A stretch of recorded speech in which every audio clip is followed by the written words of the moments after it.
6 дугаар бүлгийг үздэе. Тэгээ 6-аас 10 дугаар бүлэг бас айгүй тийм чухал бүр ингээд баян болох тийм аргуудыг айгүй тийм наривчлан заасан бүлгүүд юм шиг санагдсан байхгүй юу. Тэгээ 6 дугаар үгдэг болохоор орлогоо өсгөх арга суралц гэсэн сэдвтэй байсан. Тэгээд энгийн хүмүүс болохоор цалин авахын тулд ажил хийдгээ. Тэгээ цалин авч санхүүгийн эрхчлүүлэнд хүрэх боломжтой гэж түрүү хэлсэн гарсан байсан. Тэгээ баян хүмүүс болохоор зөвхөн орлогоо дээшлүүлэхийн тулд ажил хийдэг. Тэгээ цалин биш ашиг олохын тулд ажил хийдэг гэсэн байсан. Тэгээд энэ юу гэсэн үг вэ гэдэг бас үргэлжлүүлэн хамтдаа хойноос үзэх болно. Тэгээд ашиг олох аргыг сурах үед орлогод хязгаар гэж байхаа болно. Цалин авах зүгээр одоо орлогоо дээшлүүлэх, ашигаа дээшлүүлэх айгүй олон аргуудын нэг юм аам. Тэгээд харин бид нар цалингаа дээшлүүлэх гэж бодохоос илүү ашигаа дээшлүүлэх, орлогоо дээшлүүлэх гэдэг тал дээр төвлөрөх хэрэгтэй гэж гарсан байсан. Тэгээд орлогоо өсгөх ихний алхам бол цалин авч ажилдаг ажилчин сэтгэлгээгээ хаях хэрэгтэй гэдэг миний хамгийн түрүүнд ойсон тэр хэсэг байсан. 6 дугаар бүлэгтээ ингээд холбоод 8 дугаар бүлгийг та бүхэндээ шууд ярьж өгье. 7 дугаар бүлгийг 8 дугаар бүлгийн дараа ярих болно. Тэгээд 8 дугаар бүлэг нь болохоор орлогоо дээшлүүлэх олон аргыг бодож ол гэсэн байсан. Түрүүн хэлсэнчлэн энгийн хүмүүс нэгээс мөн хоёр л орлогын их өсвөртэй. Тэр нь бид түрүүн хэлсэн цалин болж таардаг. Тэгээ харин баян хүмүүс болохоор олон тийм орлогын их өсвөртэй юм байна л да. Тэгээд баян хүмүүс болохоор идэвхгүй орлоготой гэж байсан. Тэгээд идэвхгүй орлого гэдэг нь болохоор одоо ямар нэгэн хичээл зүтгэл идэв гаргаагүй байсан ч гэсэн цаг зав ингээд зориулаагүй байсан ч гэсэн орж ирдэг тийм орлого юм байна л да. Тэгээд дээрэс нь баян хүмүүс багаар ажилдаг. Тэгээд дараа нь санаатайгаар нийцүүлэх тийм арга хэрэгэлдэг юм байна л да. Тэгээ санаатайгаар нийцүүлэх нь юу гэсэн үг вэ гэхээр одоо түрүү хэлсэн идэвхгүй орлогоо хоорондоо ингээ уялдаа холбоотойгоор бие биенээ дэмжих байдалтайгаар нийцүүлж эхэлдэг юм байна л да. Санаатайгаар нийцүүлэх гэдэг нь болохоор одоо бид та бүхэнд ингээ зургаар ингээ тайлбарласан байна л да. Эхний A type нь болохоор одоо өөрийнх нь болохоор ингээ олон төрлийн орлого олох боломжууд юм байна л да. Тэгээд нэгт нь болохоор цалин байж болно. Эсвэл одоо бид нэр эрхэлж байгаа одоо ямар нэгэн жижигхэн бизнес байж болно. Эсвэл арилжаа 8 ч юм уу, эсвэл хөрөнгө оруулалт байж болно, эсвэл идэвхтэй орлого байж болно те. Энэ бүх зүйлүүдийг хооронд нь бие биенээ дэмжих байдалтайгаар нийцүүлэхийг санаатайгаар нийцүүлэх гэж хэлж байгаа юм байна л да. Тэгээ B type нь болохоор одоо жишээлбэл бүр айгүй олон тийм идэвхгүй орлогууд те бизнесүүдээ уялдаа холбоотойгоор бие биенийгээ ингээд дэмжих байдалтайгаар одоо төлөвлөлөө зохион байгуулах гэдгийг санаатайгаар нийцүүлэх гэж хэлж байгаа юм байна. Орлогоо дээшлүүлэх ингээд олон аргыг ингээд бодож олох хэрэгтэй. Тэгээ бүх зүйлийг өөрөө хийх гэж улаарахгүйгээр өөрийг ингээд орлон илүү сайн хийх багийг ингээд бүрдүүлээ гэдгийгсэн байсан. Тэгээд идэвхгүй орлого дээр төвлөрөн бага бүрдүүлээд санаатайгаар нийцүүлэх аргыг хэрэгжүүлээ. Энэ үгэлбэр болохоор энэ номын айгүй тийм чухал хэсэг байсан.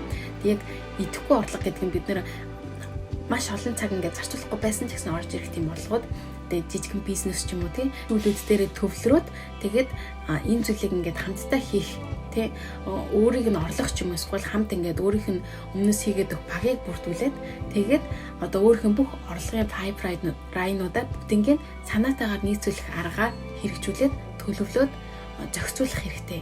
Маш тийм чухал сэдв санагдсан л та надад. Тэг би болохоор бас яг орлого гэдэг юм бол ихэвчлэн хүмүүс цалин л гэж боддог тий. Харин цалингаас илүү маш олон зүйлтэй орлогууд байдаг.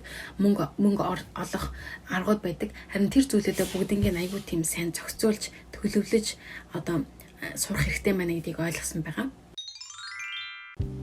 Үргэлжлүүлээд 7 дугаар бүлгийг үзэх болно. Тэгээд 7 дугаар бүлэг болохоор үргэлж талархаж байгаа зүйлээ хуваалцаа. Бусдад өгч хуваалцаж сурах үед л мөнгө таныг эзэмтэхгүй. Ихэнх тэр бомднууд сайн өвдгөөс гадна бусдын өгсөн зүйлийг сайн авч чаддгаа. Өөрөө бусдад өгсөн чинээгээрээ бусдын өгч буй зүйлийг авах зохистой гэж боддгоо гэж гарсан байна. Маш сайн өгөх хэрэгтэй. Өгж гинэ гэдэг чинь бид нэр үр тарьж байгаа зүйлтэй адилхан гэж гарсан байсан. Өгж байгаа байдал нь үр тарих зүйл. Тэгээд үр тарьж байгаа зүйл нь ургаад эргүүлээд надад авах зүйл бас айгүйх гардаг. Тэгээд бас сайнаар авч сурах нь бас айгүй чухал. Зарим хүмүүс ингээд авахаас айгүй санаа зовоод байдаг. Тим хүмүүс байдаг. Харин баян хүмүүс сайн өгдөг, дээрээс нь сайн авдаг. Ягаад гэвэл сайн өгдөг учраас өөрөө ч гэсэн авах тийм зохистой гэж боддгоо гэж гарсан байсан. За, үргэлжлүүлээд 9 дугаар бүлгийг хамт алдаа үздэг. Эсвэр бүлэг маань орлогоо эргэлдүүлэх системийг бий болгоо гэж гарсан байсан. Тэгээд түрүүн хэлсэнчлэн орлого маань ингээд бие бинийгээ ингээд дэмжих тэм системтэй байх хэрэгтэй гэдгсэн тийм. Хөрөнгө өсгөхийн тулд төвчээр, мэдлэг, мэрэгэн ухаан хэрэгтэй. Төвчээртэйгээр санхүүгийн мэдлэгээ дэвшлүүлэн мэрэгэн ухаантайгаар түүнийгээ хэрэгжүүлэх хэрэгтэй гэсэн мэт. Энэ хэсэг маш их таалагдаад бүр ингээд бичсэн байгаа. Маш их төвчээртэйгээр одоо хөрөнгө, эд баялагын тэгээд мөнгөний тухай суралцах хэрэгтэй. Тэгээд суралцсан зүйлээ хэрэгжүүлэх юм бол тэр нь мэрэгэн ухаан маа гэж гарсан байгаа. Өөрийн гэсэн бизнесээ эхлүүлээ гэж гарсан байсан. Тэгээд сүүлийн үед network marketing гэж агих байгаа. Тэгээд одоо ямар нэг юм зардаг хүмүүс агих байгаа шүү дээ. Зарахтаа ингээд бүр ингээд network-оор ажилладаг. Тэгээд team системүүд агих байгаа. Тийм network marketing ч болов эхлүүлээд ганцаараа хийж болох бизнес эхлүүлээ гэсэн байсан. Тэгээд дээрээс нь одоо бизнес эрхлэхдээ хажуугаар бид нар өөрсдөө гэсэн цалинтайгаар ингээд ажиллаж байгаа шүү дээ. Тэрнийхээ хажуугаар одоо тийм бизнес эрхлүүлээ гэсэн шүү. Тэгэхдээ одоо олж байгаа цалингаасаа илүү орлоготой байна гэсэн төлөвлөгөө гаргаад бизнесээ эрхлүүлж эхлэе гэж гарсан байсан. Тэгээд бид нар ингээд бизнес эхлүүлээд явахаар ингээд жоохон ч гэсэн орлого орж ирж шүү дээ. Тэр үед зарлага ихсэхгүй байх хэрэгтэй гэж гарсан байсан. Ихэнх хүмүүс одоо орлого ихсэх тусам зарлага ихсдэг гэж боддог тийм. Харин баян хүмүүс болохоор орлого нь ихсэн ч гэсэн өөрсдийнхээ гаргаж байгаа зарлагаа яг нэг төвшөнд, ижил төвшөнд ингээд хадгалдаг юм байл та. Дэгчиж нэмж авсан ингээд орж ирсэн мөнгөөрөө бас шин зүйл хийх боломжтой гэж энэ ном дээр гарсан байсан. Тэгээд зарлага ихсэлгүй олсон орлогоороо хөрөнгө оруулалт хийх хэрэгтэй. Олсон орлогоороо одоо түүнийг эргэлдүүлэх хэрэгтэй гэсэн тийм чухал поинтыг зааж өгсөн. Энэ хэсгийг уншиж би ч гэсэн яг миний эхлүүлж болох тийм боломжтой жижигхэн тийм бизнес юу яана гэж бас аяг бодож байгаа. Тэгээд дээрэс нь энэ ном дээр үл хөдлөх хөрөнгө хувьцаа хийж үзье гэсэн байсан. Тэгээд бид ихэвчлэн ихэнх хүмүүс одоо үл хөдлөх хөрөнгө ч юм уу тэ хувьцаа ч юм уу тэ энэ зүйлүүдийг аяг аюултай гэдэг тийм алам хийж өгдөг. Харин ингээд энэ ном дээр хадгаламж бүхий гэсэн байсан. Тэгээ ихэнх хүмүүс мөнгөө банкад хадгалуулаад гэдэгтэй тэгээ хүнд нийтгээл одоо хүүгээрээ баясна гэж бодоод ингээд хадгалуулцдаг. Харин энэ ном дээр хадгаламж одоо банкнд бүхий одоо хүүгээр одоо өргөсөх боломжгүй. Харин аюултай ч гэсэн тэгээ эрсдэлтэй ч гэсэн аюултай алхмуудыг ингээд хийж сураа гэсэн байсан. Харин тэр аюулыг даван туулах боломж нь мэдлэг юм а. Тэгээд мэдлэгээд хэлэх тусам аюул багснаа. Аюулгүй алхам гэж байхгүй гэж энэ ном дээр гарсан байсан. Тэгээ маш чухал сэдв байсан.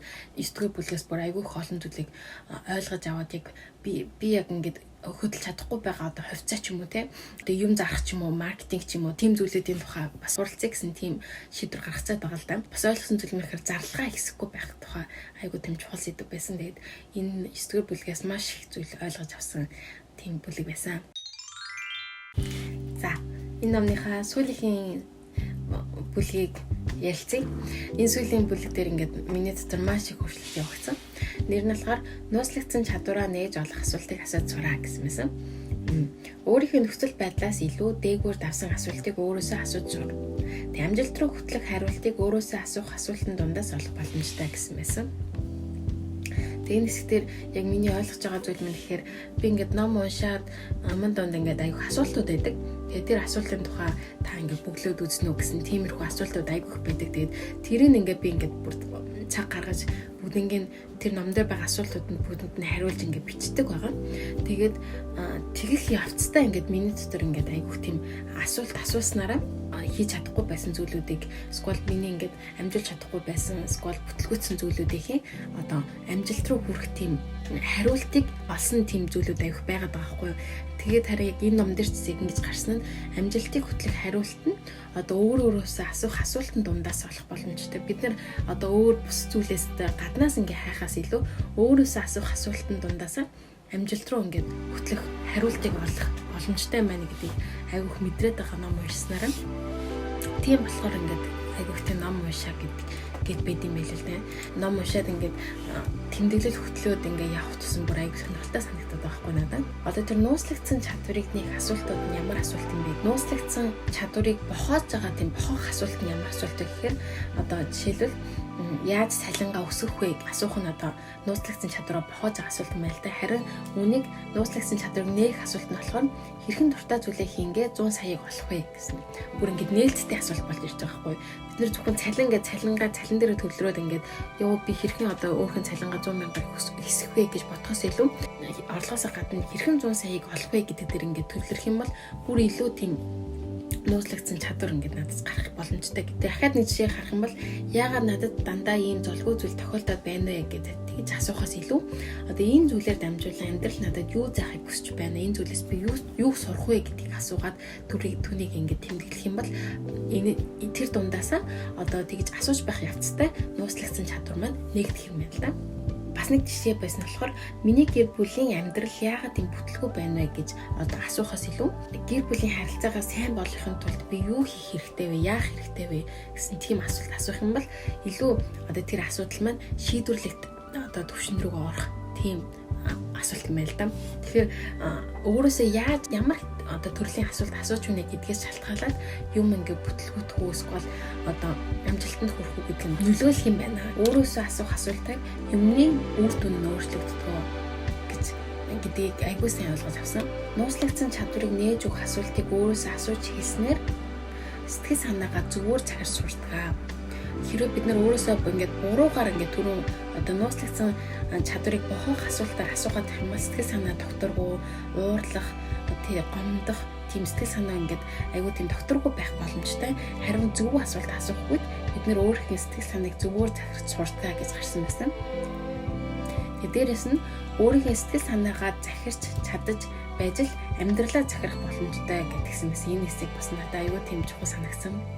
Тэгэхээр л би өөрийнхөө бодол санаагаа яг зөв асуултаар зөв тал руу чиглүүлж миний сэтгэл санаа ч зөвөр захирагдаж сурдаг. Өөрийгөө захирч чадчихж өөрийнхөө амьдралаа тий өөрийнхөө замыг ингээд захирах боломжтой юм байна гэдгийг айгүй сайн ойлгож авсан байгаа.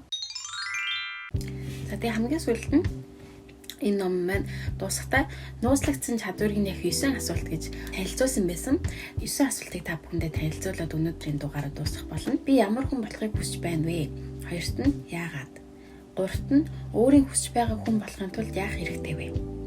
Тэгээд дөрөвт нь би юу хийхийг хүсэж байна вэ? Тэгээ яагаад гэж байна вэ? Зургаад нь болохоор үүнийг хийхин тулд яах хэрэгтэй вэ? Хоолоос өгöd. Долоод нь болохоор би юу олохыг хүсэж байна вэ? 8-т нь яагаад, 9 нь түүнийг олохын тулд яах хэрэгтэй вэ гэж гарсан байгаа. Тэгээд энэ асуултыг бас бүгднийг ингээд бичээд хариулж хэлсэн. Тэгээд ном маань болохоор яг энэ дарааллын дагуу асуултанд хариулж хэлээрэй гэдгсэн. Тэгээд яг би ч гэсэн ингээд дарааллын дагуу ингээд асуулт хариулж хэлэхэд тохиромжтой санагдсан. Яг тэгвэл 9-оос ахуулаад 1 рүү ингээд хариулах юм бол бид нар маш ингээд буруу тал руугаа буруу тал руу явах хандлагатай. Тийм болохоор 1-ээс яг 9 гэсэн тийм дарааллын дагуу хариулаарай гэсэн мэсэн. Тэгээд бид нар яг ямар хүн болохыг хүсэж байна гэдгийг ингээд тодорхойлсныхаа дараа тэгээд бид нар түүнээсээ би юу олохыг хүсэж байна гэдгийг асуултыг асуух хэрэгтэй.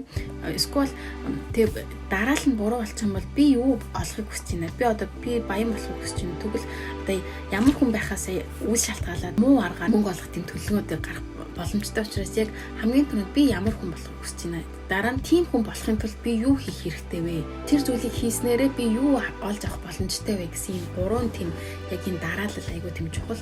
Тэгэд энэ дарааллын дагуу та бүхэн ч гэсэн өөрөөс асуугаад ингээд тэмдэглэл хөтлөөд бичээд үзээрэй. Тэмдэглэл хөтлөөд түүнээс ингээд айгуу тийм миний дотор өөрчлөлт бүр айгуух явах учраас та бүхэнтэйгээ хуваалцлаа.